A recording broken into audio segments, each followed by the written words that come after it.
The great hall of the Valorian archive stretched for miles beneath the pale moon's surface. Thousands of crystal pillars rose from the floor to the ceiling, each one holding the memories and knowledge of 1,000,000 years. Blue light pulsed through the crystals like blood through veins. Carrying data from one end of the archive to the other, Elder Historian Corvash walked slowly between the pillars, his 4 eyes scanning the ancient texts that floated in the air before him. He was old, even by Valorian standards. His blue skin had faded to a pale gray, and his movements were careful and measured. But his mind remained sharp, and his memory held more knowledge than most libraries. Today, he was teaching the young ones. 12 students followed behind him, their eyes wide with curiosity and wonder.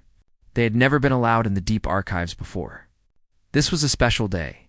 "Tell me," Corvash said, his voice echoing in the vast chamber. "What do you know of the species called humans?"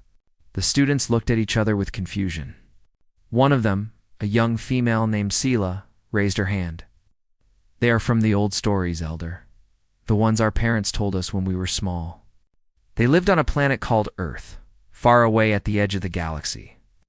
Corvash nodded slowly. "And what happened to them?" "They died," another student answered. "Their star grew too large and swallowed their world. They are gone now. They have been gone for 3,000 years. Very good."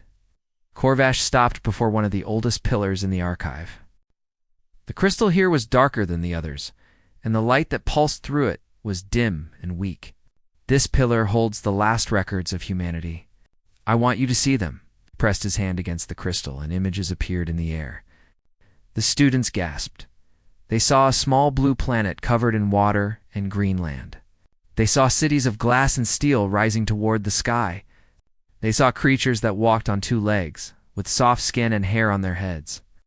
The creatures had only 2 eyes, and their bodies looked fragile and weak. "These are humans," Corvash said. "Look at them carefully." "What do you notice?" "They look weak," Sila said. "Their skin has no armor. Their eyes cannot see in the dark. They have no claws, no fangs, no natural weapons." "You are correct. By the standards of galactic evolution, humans were poorly designed for survival. They could not run as fast as the Kreth. They could not swim as well as the Nolans. They could not survive extreme temperatures like the Grothians. In every physical way, they were inferior." Corvash waved his hand, and the images changed. Now they showed humans building great machines, ships that flew between the stars, weapons that could break planets apart, cities that floated in the void of space. And yet, he continued, the ancient records speak of them with fear. Not respect, fear? The students shifted uncomfortably. The idea that anyone would fear such weak creatures seemed strange. The old texts describe a quality that humans possessed, a quality that no other species has ever shown in such measure. The scholars called it many things: determination, stubbornness, adaptability, but the most accurate word, I believe, is spite. Spite. One of the students asked, "Yes, humans did not simply want to survive. They wanted to prove that they could survive. When the universe told them they were too weak, they built armor to make themselves strong. When they were told they could not fly, they built ships.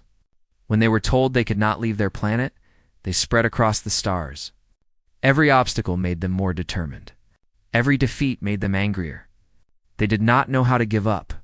Corvash turned off the images. The chamber fell dark except for the soft glow of the crystals. But in the end, even spite could not save them. Their sun grew old. Their colonies fell silent. The last human signals stopped 3,000 years ago. They are a cautionary tale now. A reminder that no matter how determined a species might be, the universe always wins in the end. The students nodded, accepting this wisdom. They had heard similar stories all their lives. Humans were myths, legends, nothing more, far across the galaxy. In the Concordat Council chamber on the station called Neutral Ground, representatives of 12 species gathered for their annual summit. The chamber was a marvel of engineering, designed to accommodate beings of every shape and size. Water pools for the Nolans, heat lamps for the cold-blooded Vrexy, pressure chambers for the deep space-dwelling Corathons, Ambassador Liana of the Valorians, took her seat at the head of the table. She was younger than Corvash, but she carried herself with the same dignity and calm that defined her species. "The Concordat recognizes this session as open," she said. "We will begin with reports from each sector." The reports were routine: trade agreements, border disputes, scientific discoveries. The same matters that the Concordat had discussed for thousands of years. The galaxy was at peace, and had been for centuries. Admiral Grex of the Nolans gave his military report last. His gills fluttered with boredom as he read from his tablet. Fleet strength remained stable at 42,000 vessels across all member species. No significant threats detected. Long-range sensors show no unusual activity in the outer regions. "Thank you, Admiral," Liana said. "If there is no other business, we will close this session and reconvene in 1 standard year." But before she could finish speaking, a junior officer burst through the chamber doors. His face was pale with terror. "Forgive the interruption, Ambassador. We have received a distress signal from the Kreth homeworld of Chitaris."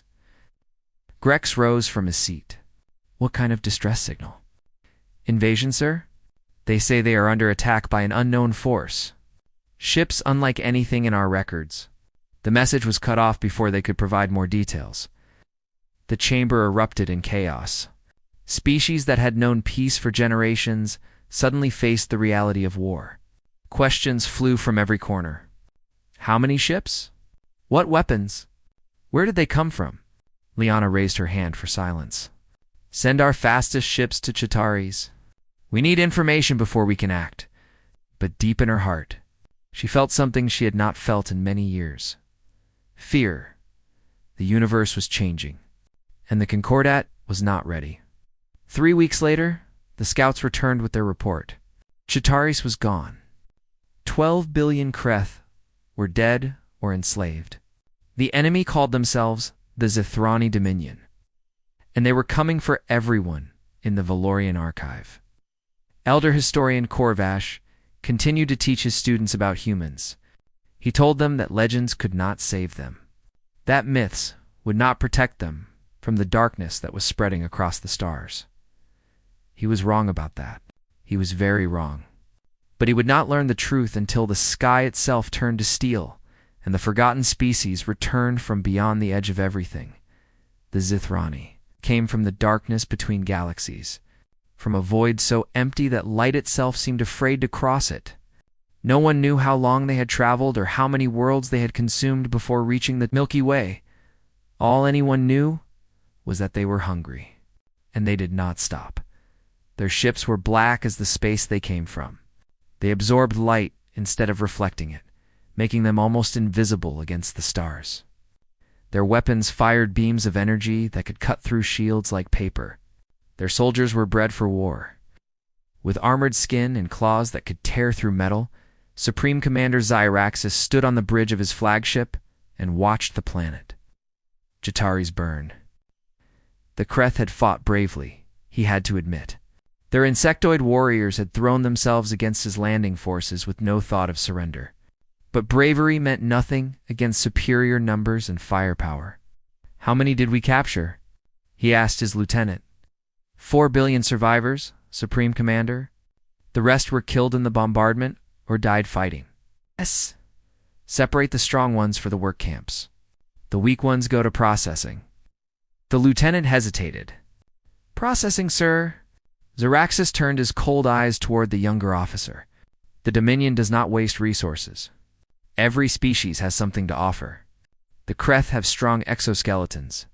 When refined, their shells make excellent armor plating. Do you understand?" The lieutenant understood. He wished he did not, but he understood. Across the galaxy, panic spread like fire through dry grass. The Concordat had never faced an enemy like this. Their fleets were designed for patrol and peacekeeping, not total war. Their soldiers had trained for centuries but had never fought a real battle, Ambassador. Liana called an emergency summit on neutral ground. Representatives from all 12 species gathered in the Great Dome, their faces marked by fear and exhaustion. Many had not slept in days. "We know what we face now," Liana said. her voice steady, despite the terror in her hearts. The Zithrani Dominion has conquered 7 of our systems in 3 months. Their fleet numbers in the hundreds of thousands. Some reports suggest millions of ships. Admiral Grex pulled up a tactical display.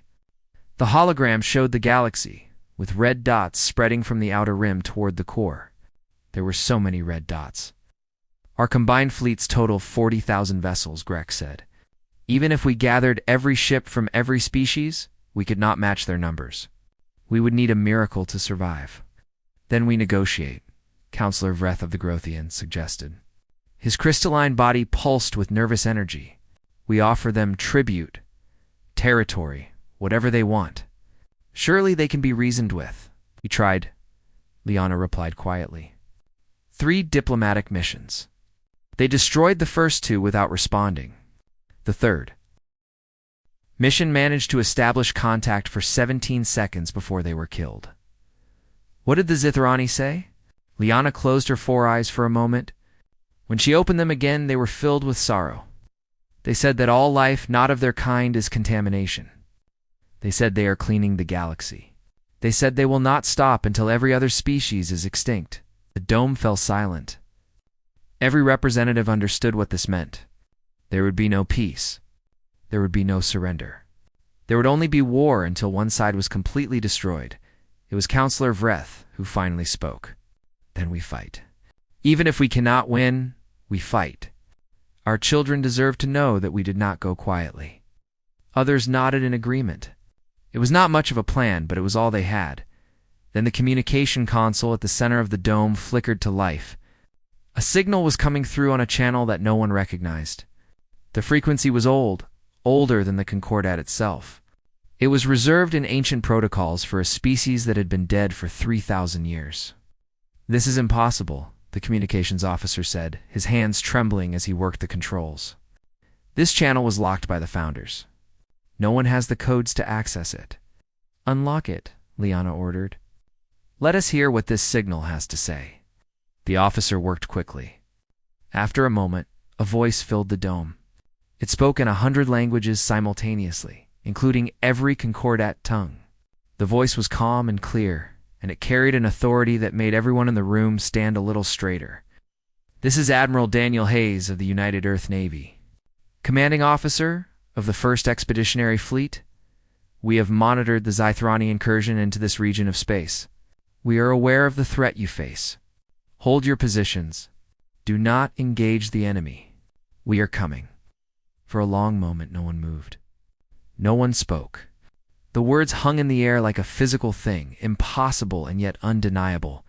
Then the dome exploded with noise. Representatives shouted questions and demands.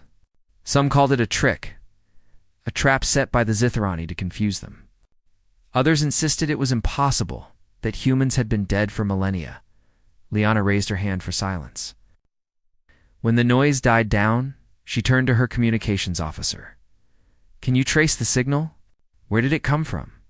The officer studied his displays. His face went pale. Ambassador. The signal originated from beyond the galactic rim.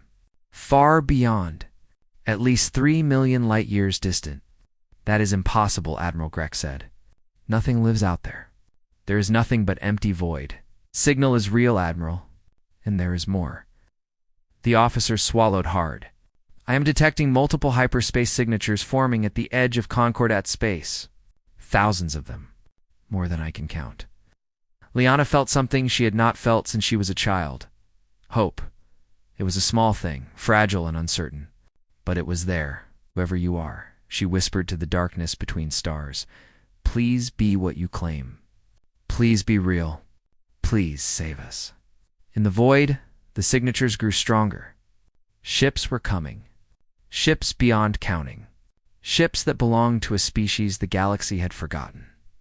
The humans were coming home, Admiral. Daniel Hayes stood on the bridge of the UE in Valor and watched the stars blur past. He was 53 years old, with gray hair at his temples and lines on his face that told stories of decades in deep space. His uniform was simple and clean, dark blue with silver trim. He wore no medals, though he had earned many. He did not believe in decorations. Jump completion in 2 minutes. Admiral Commander Lisa Grant reported from her station. She was younger than Hayes, with sharp brown eyes and quick hands that moved across her console with practiced ease. All ships reporting ready. Hayes nodded slowly. Fleet status. 2,000 vessels in our formation. 12 carriers, 48 battleships, 200 cruisers, and the rest are destroyers and support craft. The second and third fleets are holding at the secondary coordinates, waiting for your order. 2,000 ships. It sounded like a lot, but Hayes knew it was only the beginning. Behind him, positioned in the dwarf galaxies that humanity had called home for 3,000 years, waited the full strength of the United Earth Navy. Do we have current intelligence on the enemy position? Lisa pulled up a display.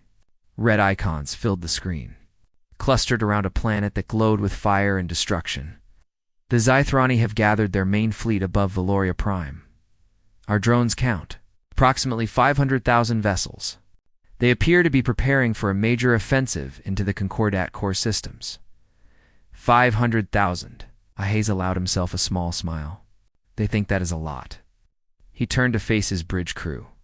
Men and women from 100 different human worlds, all trained since birth for this moment. They looked back at him with calm determination. In a few minutes, we will enter a galaxy that our ancestors left behind 3,000 years ago. They left because they knew that humanity was not ready. We were too young, too aggressive, too likely to make enemies we could not defeat. So they took us into the darkness, and they built something new. Hayes gestured at the stars beyond the viewports. For 3,000 years, humanity has grown in secret. We have colonized 3 satellite galaxies. We have built cities on billions of planets. Our population numbers in the quadrillions. Our technology has advanced beyond anything this galaxy has seen. And through it all, we have watched and waited. His voice grew harder. We watched the Concordat rise. We watched species come and go. We debated whether to return, whether to make contact. Some said we should stay hidden forever. Some said we had no responsibility to strangers who would not even recognize us. He paused, letting the silence stretch. Then the Zythrani came, and we saw what they did to cheateries. 12 billion lives, ended or enslaved. Children torn from their parents. Entire civilizations reduced to ash. Hayes shook his head slowly. That is not something humanity can ignore. We left this galaxy, but we never stopped caring about it. These species, these strangers, they are still people. They still deserve to live in peace. And if we have the power to help them, then we have the duty to do so. He straightened his shoulders. Today, we show the galaxy what humanity has become. Today, we remind the universe that we do not abandon the innocent. Today, we fight. The crew responded with a single word, spoken together. Ready, the jump completed. Stars snapped back into focus, and there floating in space before them was the occupied world of Valoria Prime. The Zythrani fleet filled the void around the planet like a swarm of black insects. Hundreds of thousands of ships, their dark holes drinking in the light of distant suns. They had conquered a dozen worlds with this armada. They had never lost a battle, Admiral Lisa said quietly. The enemy is hailing us. They are demanding our surrender. Ignore them. Open a channel to all Concordat frequencies. The channel opened.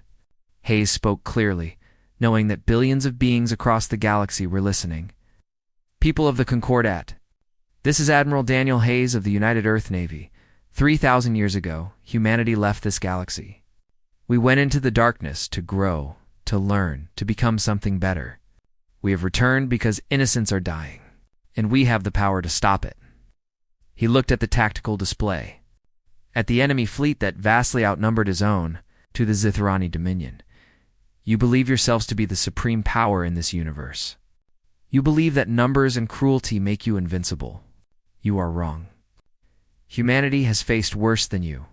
We have survived ice ages and plagues. We have survived wars and disasters. We have survived everything the universe has thrown at us, and we have come out stronger. His voice dropped to a deadly calm. You have committed genocide. You have enslaved billions. You have shown no mercy to the helpless. Today, you learn what happens when you threaten people under our protection. Today, you learn why our ancestors were feared. Today, you face humanity at war. He cut the channel and turned to Lisa, signal the second and third fleets. Tell them to begin their jumps, and tell the main battle fleet to stand by for deployment. Lisa's fingers flew across her console, all fleets acknowledging. Second and third will arrive in 3 minutes. The main battle fleet is powering up drives now. He's nodded. And how many ships in the main battle fleet? Lisa smiled. It was not a nice smile. 50 million vessels, Admiral. First wave only. Zithrani had 2 million ships total, spread across the entire galaxy. Humanity was sending 50 million to this single battle. And that was just the beginning. Hayes watched the enemy fleet begin to move, arranging itself for combat. They still thought they could win. They still thought this would be a fight. Launch all fighters, he ordered. Battleships forward. Let us show these creatures what 3,000 years of preparation looks like. When Valor surged forward, and the sky began to fill with human warships. Supreme Commander Xyraxis had conquered 47 species across 3 galaxies. He had commanded fleets that numbered in the millions. He had watched worlds burn and civilizations crumble. In all his years of war, he had never known fear. He learned fear that day. The first human ships appeared from nowhere, tearing through the fabric of space like needles through cloth. Xyraxis watched his sensors struggle to count them as wave after wave emerged from those impossible rifts in reality. 2,000 became 10,000. 10,000 became 100,000. Ausend, the numbers kept climbing until his tactical officers simply stopped trying. Supreme Commander, his lieutenant said, his voice shaking, we are detecting over 1 million enemy vessels. More are still arriving. Impossible, Xyraxis growled. No species has that many ships. Our intelligence said the Concordat has 40,000 vessels in their entire combined fleet. Ow. These are not Concordat ships, sir. Their design matches nothing in our records. And, sir, they are not stopping. The enemy formation is already surrounding us. Xyraxis looked at the tactical display. His 500,000 ships, which had seemed so overwhelming an hour ago, now appeared as a small dark spot in a sea of silver icons. The human fleet had spread out in a sphere around his position, cutting off every possible escape route. All ships, attack formation, he ordered. We have faced superior numbers before. Discipline and firepower will carry the day. His fleet obeyed.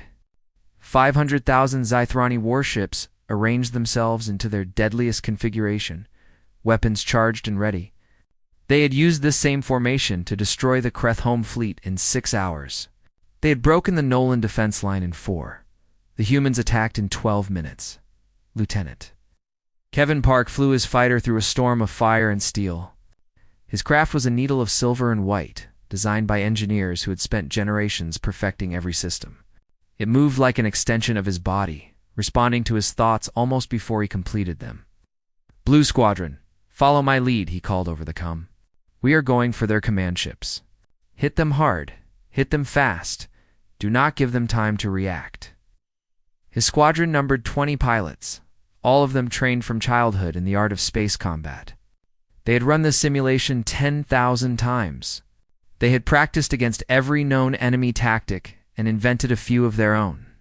Now finally, they would see how their training held up against real opponents. The Zithrani fired at them. Beams of purple energy cut through the void, trying to intercept the human fighters.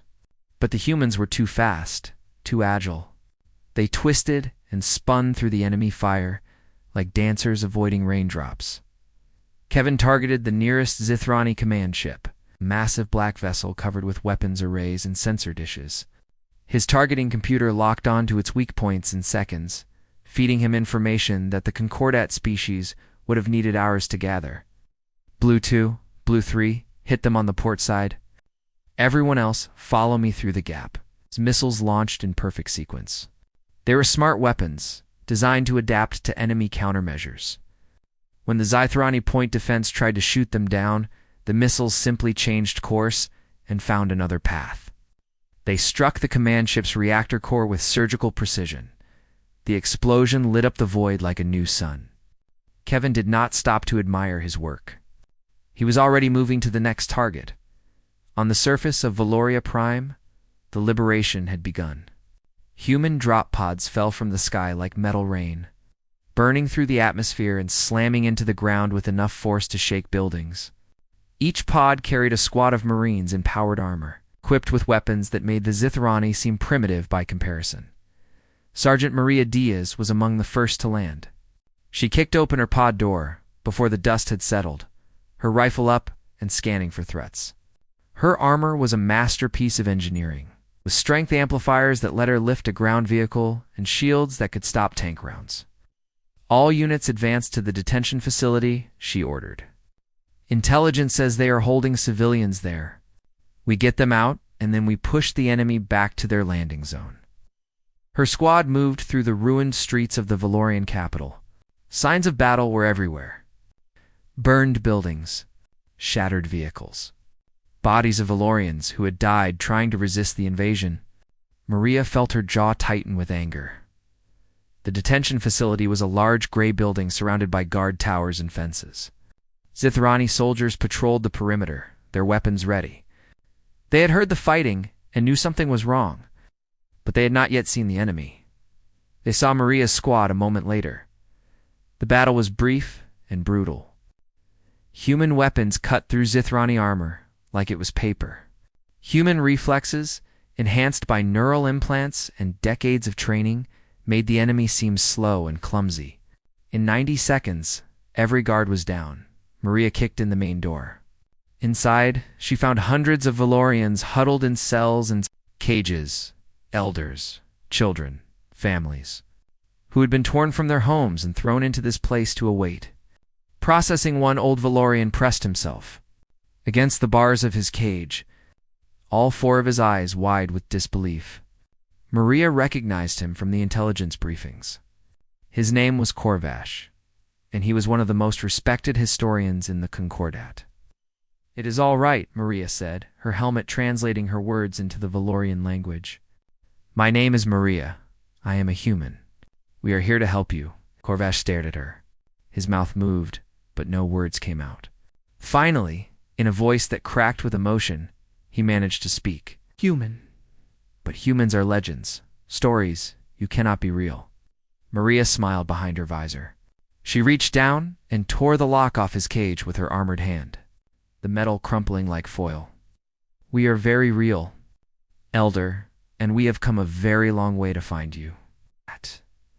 Above the planet, the battle continued. Human ships swarmed through the Zithrani formation, destroying everything they touched. The enemy fought back with desperate fury, but it was not enough. It would never be enough. Admiral Hayes watched the tactical display from the bridge of the Valar. Red icons were disappearing by the thousands. His fleet had lost only 3 ships so far. "Status report," he said calmly. Commander Lisa Grant checked her console. "Enemy losses exceeding 200,000. Remaining Zithrani vessels are attempting to retreat, but our picket ships are blocking all escape routes. Ground forces report 70% of the planet liberated." Hayes nodded. "Tell our people to accept surrenders when offered. We are not here to exterminate anyone. We are here to stop a threat." He looked out the viewport at the dying enemy fleet. Somewhere out there, the Zithrani commander was watching his empire crumble. Zaraxis had believed himself invincible. He had believed that strength and cruelty were the only things that mattered. He was learning a different lesson now. The battle for Valoria Prime ended 18 hours after it began. When the last Zithrani ship surrendered, 300,000 enemy vessels had been destroyed or captured. The survivors were taken prisoner and treated according to human standards of warfare, which meant food, medical care, and dignity. Many of the Zithrani did not understand this. They had never shown mercy to their enemies. They did not know what to do when mercy was shown to them, but Valoria Prime was only the beginning. Across the galaxy, human fleets appeared at every Zithrani stronghold. The battles that followed were fast and decisive. Human technology was centuries ahead of anything the Dominion possessed. Human tactics had been refined through endless simulation and training. Human soldiers fought with a cold efficiency that made even the brutal Zithrani seem careless by comparison. Admiral Daniel Hayes commanded the final assault on the Zithrani home system. His fleet had grown since Valoria Prime. 12 million warships now flew under his banner, with another 40 million in reserve. It was the largest military force ever assembled by any species in recorded galactic history. The Zithrani home fleet numbered 800,000 vessels. They were the best the Dominion had, crewed by veterans of 100 campaigns. Supreme Commander Xeroxus himself led them from his rebuilt flagship, determined to make a final stand. The battle lasted 9 hours. When it ended, Xeraxus was in chains. The Zirani Dominion had ceased to exist as a military power. Hayes accepted the surrender aboard the Valar. Xeraxus was brought to the UH observation deck, where he could see the ruins of his fleet drifting in the void. The Zithrani commander was smaller than Hayes had expected, his armored body scarred from years of combat. "Why?" Xeraxus asked. His voice was quiet, broken. "Why did you come? The Concordat species are nothing to you. You had no treaty with them, no obligation. You were safe beyond the galaxy's edge. Why risk your people for strangers?" Hayes considered the question. It was a fair one. Humanity had spent 3,000 years in isolation. They could have stayed there forever, watching from afar as civilizations rose and fell. "Because we remember what it was like," Hayes said finally. "A long time ago, humanity was weak. We were small and fragile, surrounded by a universe that seemed determined to destroy us. We survived because we refused to give up. And somewhere along the way, we made a choice about who we wanted to be." He looked out at the stars, at the wreckage of the Zithrani fleet, at the distant worlds that were now free because of what his people had done. "We chose to be protectors. We chose to stand up for those who cannot stand for themselves. When you attacked the Concordat, you attacked beings under our protection. You did not know it. We had never told anyone. But they were ours all the same, and we do not abandon our own." Xeraxus laughed bitterly. "Sentiment. You conquered my empire for sentiment." "No," Hayes replied. "We ended your empire because you gave us no choice. Surrender was always an option. Mercy was always available. You rejected both. The consequences are your own." Guards led Xeraxus away. He would spend the rest of his life in a human prison, treated well, but never free. It was more than he deserved, and less than he feared. 6 months later, the Concordat Summit reconvened on neutral ground. The Great Dome was fuller than ever before. Representatives from all 12 original species were present, but now there were humans among them. Ambassador Catherine Bell spoke for her people.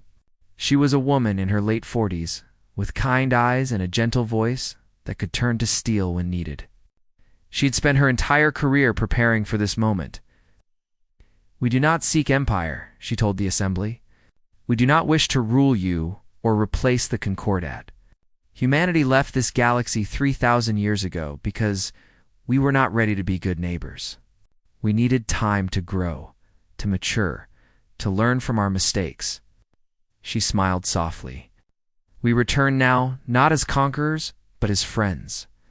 We have technology to share, knowledge to exchange, and centuries of art and culture that we would love to show you. In return, we hope to learn from you.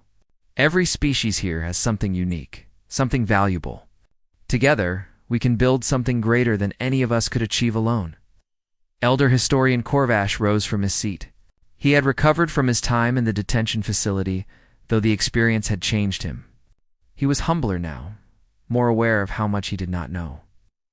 "For 3,000 years I taught that humans were myths," he said. "I told my students that you were cautionary tales, examples of a species that burned too bright and too fast. I was wrong."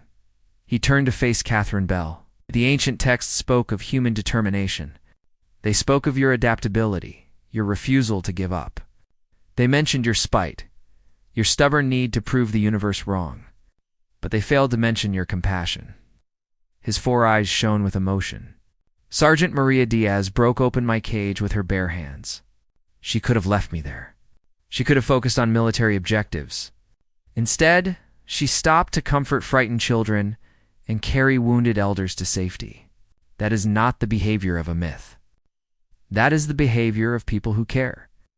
He bowed deeply, a gesture of profound respect in Valorian culture. The Valorian people will remember what humanity did for us. We will rewrite our histories. Future generations will know the truth. When darkness threatened to consume all light, humans returned from beyond the stars to stand with us.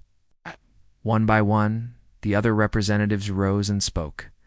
The Nolans, the Grothians, the Kreth survivors, who wept openly as they thanked the humans for avenging their fallen world. Every species had stories of human kindness, human bravery, human sacrifice. Catherine listened to each one. When they finished, she stood and addressed them all. We do not ask for gratitude. We do not seek praise. We came because it was right, and we would do it again. But we do ask one thing of you. She paused, looking around the chamber at beings of every shape and size. Remember this moment. Remember what we accomplished together. The Zithrani were defeated not by humanity alone, but by an alliance of species who chose to stand against evil. Let this be the beginning of something new. Let us face the future as partners, as friends, as a galaxy united. The chamber erupted in applause. For the first time in 3,000 years, humans stood openly among the stars. And for the first time in history, every species in the galaxy stood with them. In the Valorian archive, new crystals were added to the collection. They contained the true story of humanity, updated at last. Students would learn not of a dead species, but of a living one. They would learn of ships that darkened the sky and soldiers who freed the enslaved. They would learn of spite and determination and stubborn refusal to give up. And they would learn that sometimes, just sometimes, legends are real.